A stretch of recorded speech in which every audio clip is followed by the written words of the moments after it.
Mas Nugi, kita next video ya. Oh, boleh kalau mau dianu lagi, silakan. Ya, sekali lagi silakan. Gak usah panjang.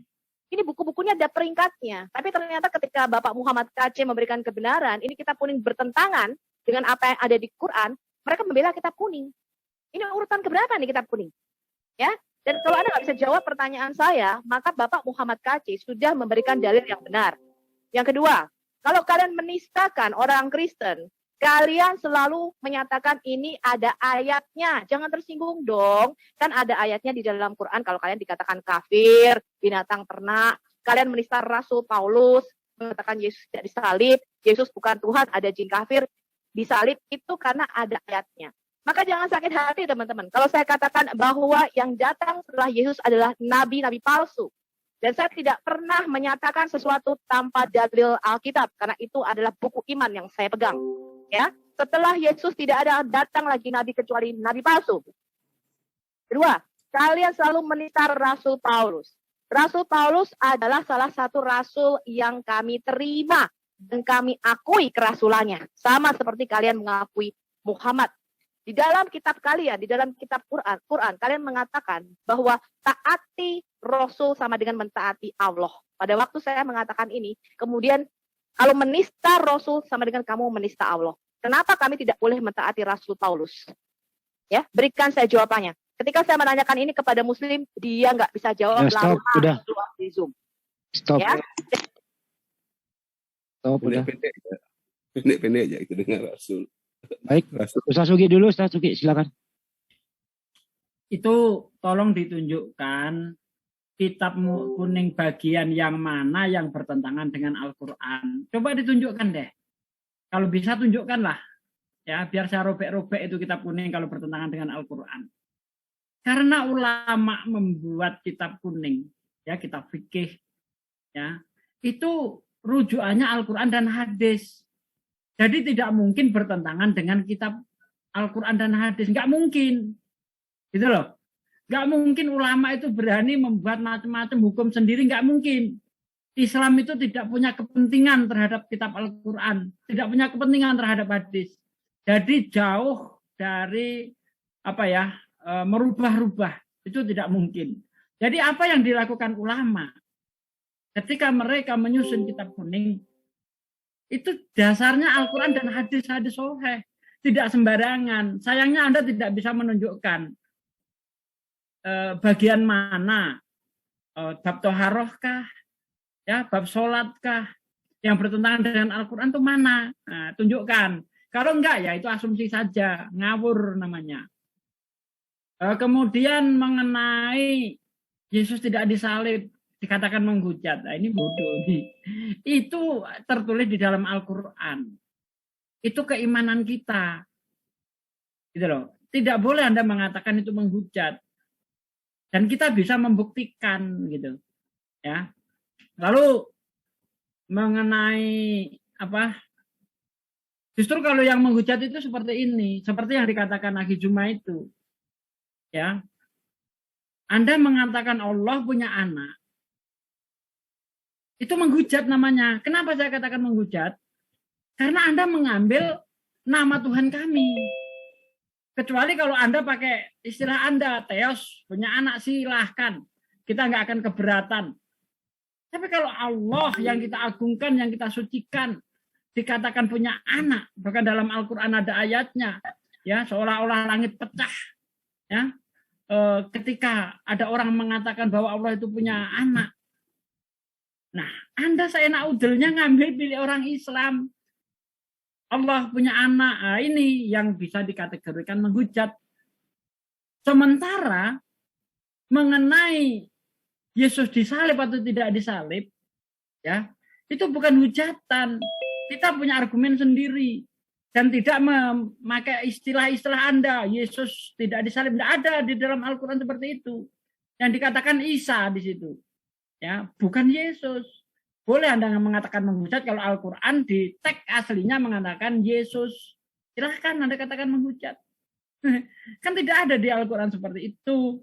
Ya. Lalu mengenai Rasul Paulus. Ya. Sebenarnya umat Islam itu tidak menghujat. Ya, karena ketika Anda menunjukkan Nabi Muhammad itu nabi palsu, tentu kita ingin menunjukkan sebenarnya siapa yang palsu. Kita lihat ajaran Paulus dengan ajaran Yesus. Lihat saja. Yesus menegakkan hukum Taurat. Bahkan kalau tidak menjalankan hukum Taurat, masuk neraka.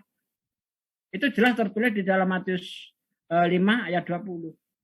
Apabila kehidupan keagamaanmu tidak lebih benar daripada kehidupan orang Farisi dan ahli Taurat, kamu tidak akan menduduki kerajaan surga. Nah, kehidupan orang Farisi dan ahli Taurat itu seperti apa? Kita lihat di dalam Matius 23 ayat 2. Yesus memerintahkan kepada muridnya, pergilah kepada orang Farisi dan ahli Taurat yang telah menguasai menduduki kursi Musa. Ikuti semua yang dikatakan, tetapi jangan kamu ikuti yang diperbuatnya. Karena orang Farisi dan ahli Taurat itu hanya mengajarkan hukum Taurat tetapi tidak menjalankan. Sementara menurut Paulus seperti apa? Di Efesus 2 ayat 15. Disalibnya Yesus, matinya Yesus di tiang salib untuk melenyapkan hukum Taurat dan segala ketetapannya. Beda. Yang diajarkan Yesus tetap menjalankan hukum Taurat supaya masuk surga. Bahkan ketika ada orang kaya bertanya kepada Yesus, guru yang baik, perbuatan apa yang harus aku lakukan supaya mendapatkan hidup yang kekal? Dijawab oleh Yesus, mengapa kamu berkata aku baik? Yang baik itu hanya Allah saja. Ya, yang baik itu hanya Allah saja. Jika kamu ingin mendapatkan hidup kekal, apakah kamu tidak tahu perintah Tuhan? Jangan membunuh, ya, jangan bersaksi dusta, hormati orang tuamu, kasih sesamamu, seperti kamu mengasihi dirimu sendiri. Dijawab oleh orang kaya itu, hal itu sudah aku lakukan sejak masa mudaku. Kalau begitu kurang satu lagi, jual hartamu, kasihkan si miskin. Maka kamu akan mendapatkan harta di surga dan setelah itu ikutlah aku. Itu yang diajarkan Yesus. Bukan mengajarkan penyalipan. Percayalah aku disalib untuk menebus dosamu. Yesus nggak mengajarkan itu. Ya, makanya dari itulah kita bisa membuktikan bahwa Rasul Paulus adalah Rasul palsu. Kita mengatakan Rasul Paulus itu Rasul palsu karena ada tuduhan dari Anda bahwa Nabi Muhammad adalah Nabi palsu.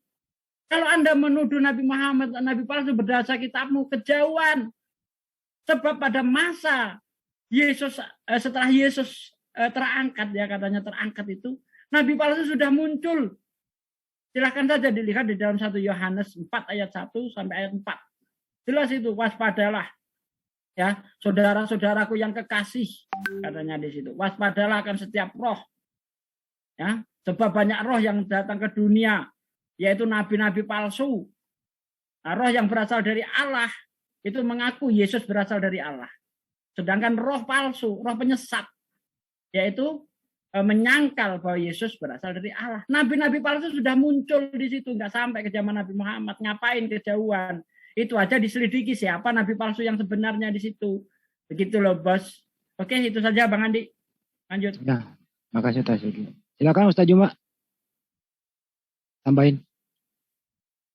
Terima kasih, Bang.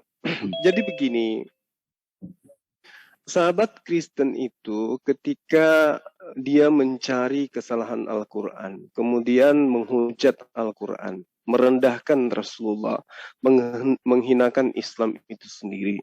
Lalu ketika kita mencoba untuk mengkanter mereka, membahas tentang Yesus, membahas tentang kitab mereka, mereka mengatakan Yesus itu bukan Isa. Kan begitu. Itu sering. Kalau mereka sudah tidak ada jalan, mereka akan mengatakan Yesus itu bukan Isa. Oke.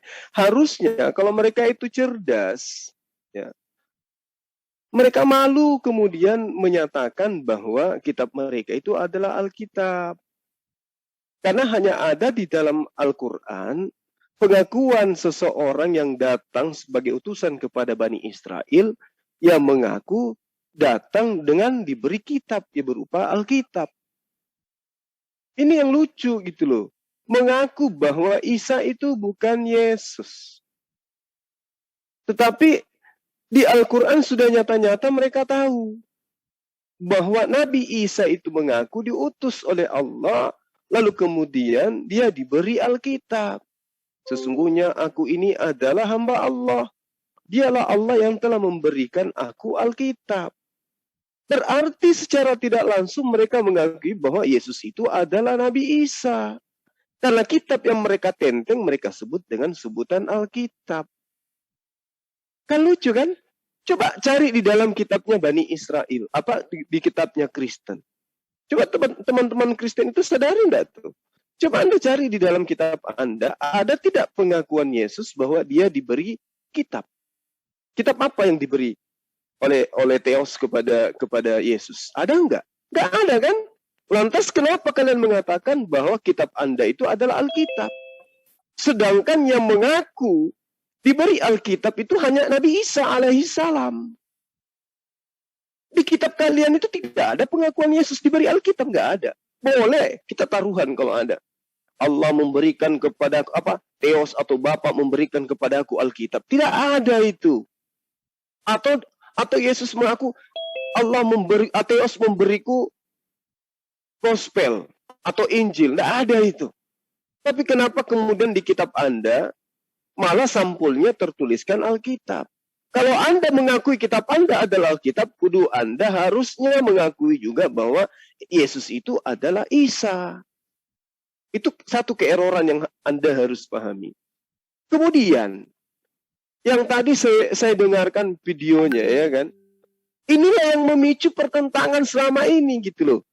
Anda menyebut Paulus itu rasul. Anda menyebut orang yang mendirikan agama Kristen itu rasul. Anda menyebut orang yang mengharamkan sunat itu rasul.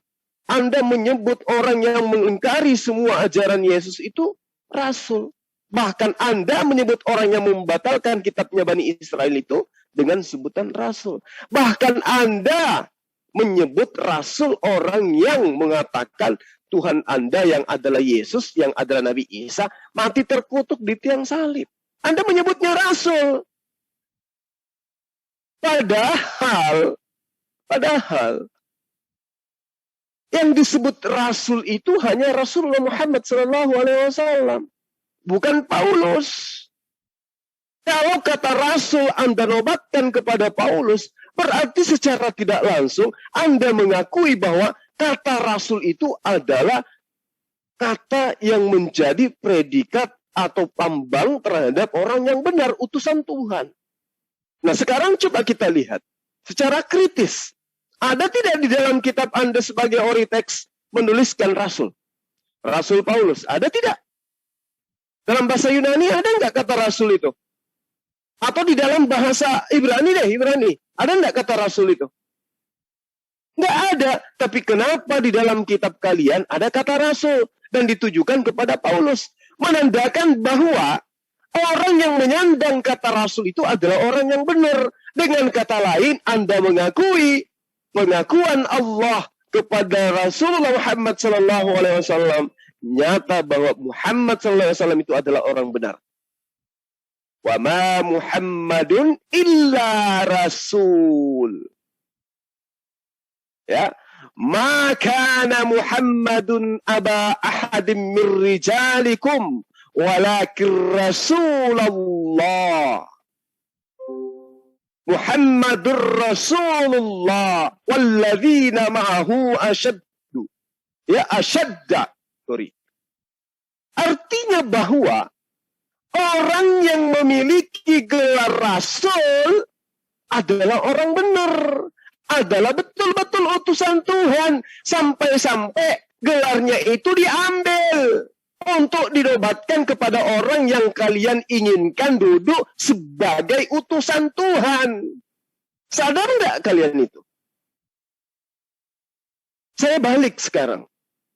Kalau Paulus itu orang benar, lalu kemudian gelarnya di dalam kitab Anda, kalau Anda ingin mengatakan dia utusan adalah apostolos, maka sejatinya kalau umat Islam itu suka plagiat, suka menyusup, suka nyamar-nyamar, ya, maka sejatinya Rasulullah Muhammad SAW kami sebut dengan apostolos Muhammad.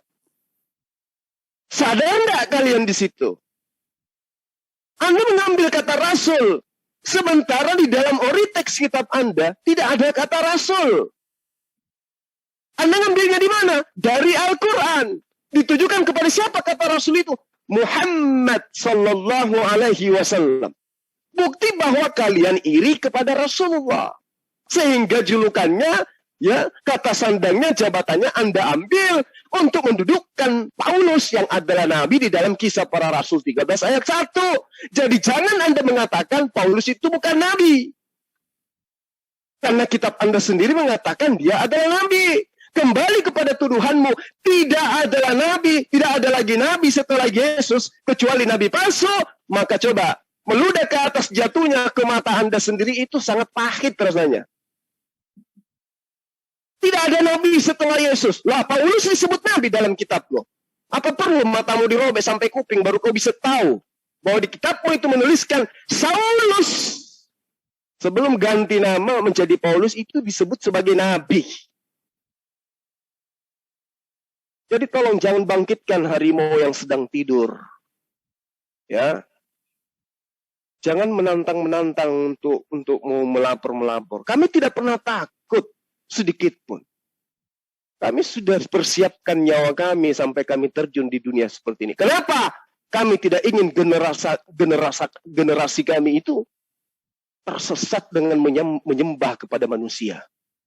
Kenapa kami mengatakan manusia? Lagi-lagi di dalam kitab kami dikatakan dengan jelas di dalam kitab kami, walamma jaa Isa bil bayyinati qala qad ji'tukum bil hikmati wa li ubayyina lakum ba'dallati takhtalifuna fihi fattaqullaha wa ati'un.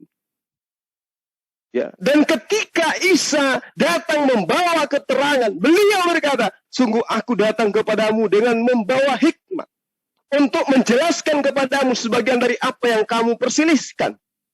Maka bertakwalah kepada Allah dan taatlah kepadaku. Tidak ada di dalam kitab Anda itu disebut kata Allah.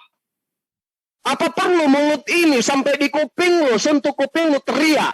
Tidak ada di dalam kitab Anda nama Allah. Yang menyebut Allah hanya ada di dalam Al-Quran. Dan yang menyebutnya itu adalah Nabi Isa alaihissalam. Bukan Yesus. Dengan Anda mengambil kata Allah masuk dalam kitab Anda, berarti Anda mengakui Yesus itu adalah Isa. Sadar tidak Anda di situ? Innallaha huwa rabbi wa rabbukum fa'buduh hadza siratum mustaqim. Siapa yang mengatakan itu? Nabi Isa alaihissalam. Apa yang dikatakannya? Allah. Innallaha. Sesungguhnya Allah. Di mana tertulisnya? Di Al-Quran. Siapa yang menyebutnya? Nabi Isa alaihissalam. Di kitabmu ada kata Allah. Original teks bahasa Greek ada kata Allah. Tidak ada. Ada Nabi Isa? Tidak ada. Kenapa kamu menggunakan kata Allah dalam kitabmu? Berarti kamu menggunakan dan memahami bahwa Yesus yang kamu maksud itu adalah Nabi Isa alaihissalam di dalam ajaran agama Islam. Bahwa kamu menyadari Tuhan yang kami sembah itu namanya Allah. Sampai-sampai kamu ambil julukan itu masuk ke dalam kitab kamu. Kurang apa lagi penghinaan kalian terhadap kami Islam? Kalian tahu, kata Allah itu adanya dalam Al-Quran. Anda ambil untuk mendudukkan manusia bernama Yesus. Mendudukkan Maria sebagai bunda Allah. Anak tirinya Yusuf kalian sebut anak Allah. Sementara kalian tahu, langit berguncang ketika ada orang mengatakan Allah punya anak. Mana julukannya, mana predikat Anda yang mengatakan ajaran kasih? Kasihilah musuhmu. Kami nggak pernah ngapa-ngapain kok. Dianggap musuh, itu pun kalian mencela kami. Coba, mana ajaran kasihmu? Setelah kalian tahu Tuhan kami adalah Allah, Nabi kami adalah Isa, kitab kami adalah Alkitab. Kalian gunakan istilah-istilah itu masuk ke dalam kitab kalian yang tidak punya dasar sama sekali. Lalu seketika kami datang meluruskan itu, kalian mengatakan kami menghina. Kalian mengatakan kami menghujat. Sadar tidak kalian? Apa yang dikatakan oleh Ustadz Yahya Waloni? Ngerti tidak kalian? Dari mana dia berasal? Dia besar di dalam gereja. Dia tahu apa yang gereja lakukan. Dia ngerti bagaimana misi gereja terhadap Islam. Dia yang menerangkan semuanya.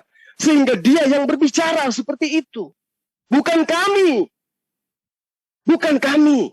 Yang melaporkan siapa si kece, bukan kami Kristologi. Yang melaporkan itu adalah orang yang peduli terhadap kedamaian di negara ini.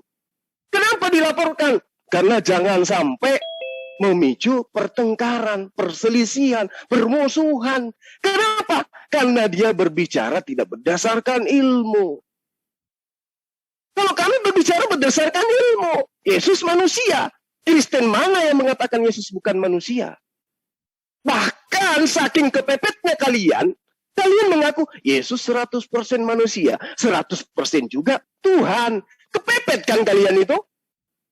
Jadi di mana salahnya ketika kalian mengatakan kalian menyembah manusia? Salahnya di mana? Maria melahirkan apa? Tuhan.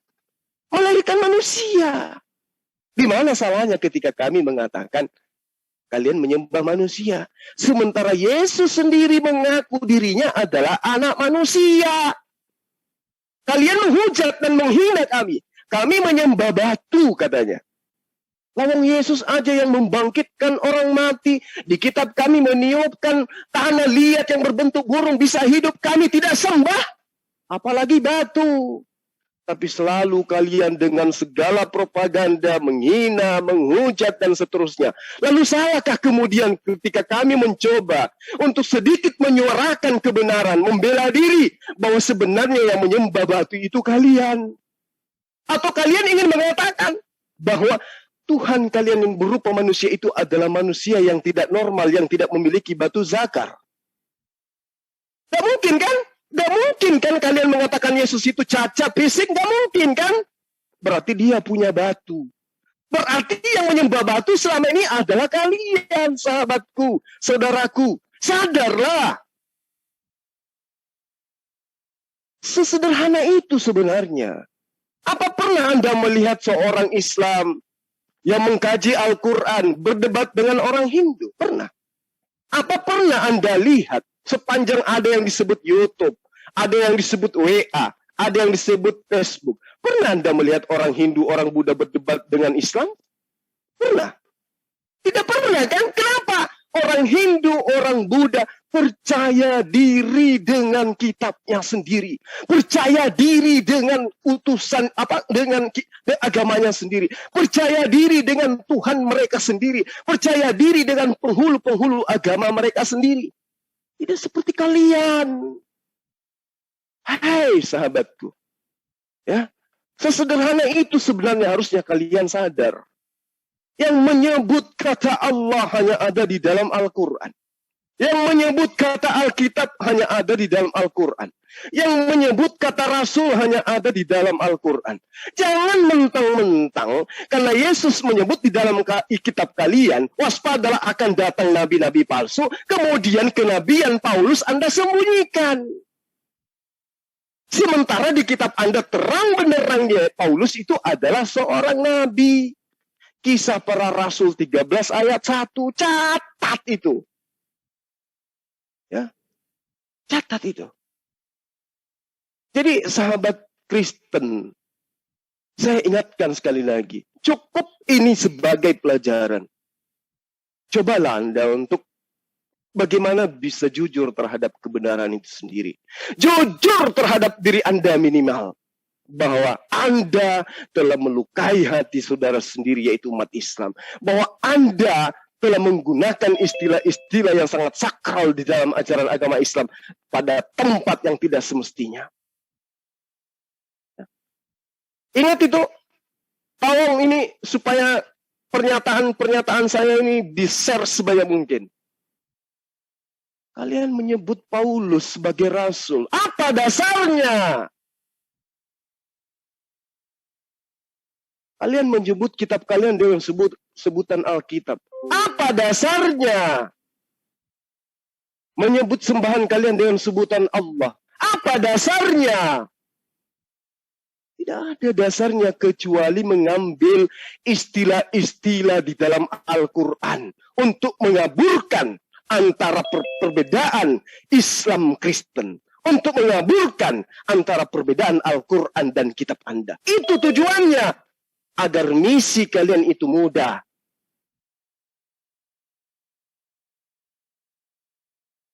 Jadi tolonglah ya, sesama anak bangsa yang merasa cerdas, yang merasa pintar, menghakimi saudaranya sendiri. Cobalah pakai pakaiannya sendiri dong dalam beragama. Ya. Sangat boleh jadi ke depannya, kalau para kristologi ini semua ditangkap, ke depannya bisa jadi gereja Anda ganti namanya menjadi masjid. Sangat boleh jadi. Kalau kami semua dibungkam, bisa jadi. Kenapa tidak? Lalu yang seperti ini aja kalian bisa lakukan kok. Anak manusia disebut Allah. Wow. Karangan orang-orang yang tidak diketahui kapan bertemunya dengan Yesus disebut Alkitab. Orang yang tidak pernah bertemu dengan Nabi Isa disebut Rasul. Kalau kami semua dibungkam, sangat boleh jadi ke depannya rumah ibadah kalian sebut dengan masjid. Sangat boleh jadi. Ya. Karena tidak ada kaidah-kaidah larangan itu di dalam kitab kalian, tidak ada. Tidak ada. Karena itulah saya mengatakan sekali lagi, tolong jangan bangunkan harimau tidur. Kami cukup bersabar selama ini ya. Kami cukup bersabar. Kami mendengarkan kalian mengatakan anak-anak Allah. Wow. Itu sangat luar biasa nyakitin hati kami tuh. Ya, saya kira begitu tambahan dari saya. Nanti kalau misalnya ada rekan-rekan yang ingin menyangga pernyataan-pernyataan saya, silakan dengan senang hati. Mangga, kawan. Oke, terima kasih Akhi Zuma. Sekarang saya kasihkan ke Bang Bonar. Monggo Bang Bonar. Iya, makasih. Assalamualaikum warahmatullahi wabarakatuh untuk Waalaikumsalam warahmatullahi wabarakatuh. Ya, jadi yang pertama teman-teman Kristen ini terlalu berani ya untuk menyatakan bahwa Paulus adalah rasul setingkat dengan Yesus yang juga disebut sebagai rasul di Ibrani 3.1. Ibrani 3 ayat 1. Padahal sebenarnya di dalam Bible itu disebut bahwa Paulus itu menipu di Roma 3.7 dan di 2 Korintus 12 ayat 16.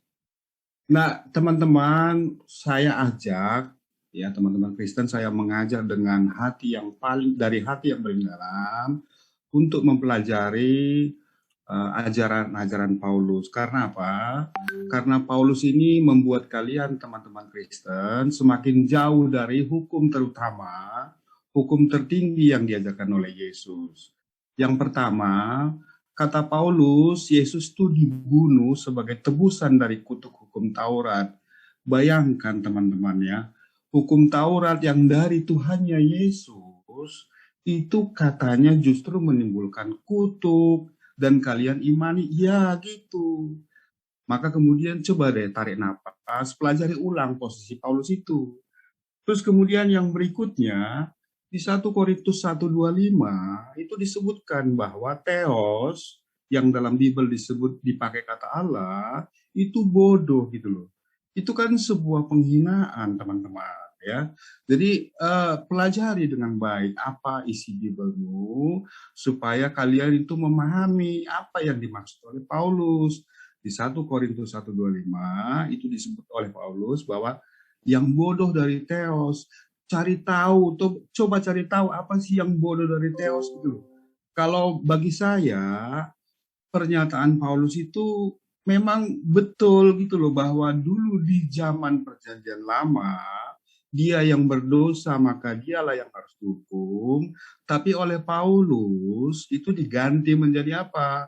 Tuhan Bapa mengaruniakan Tuhan Anak untuk dibunuh di salib sebagai penebus dosa manusia. Itu artinya apa?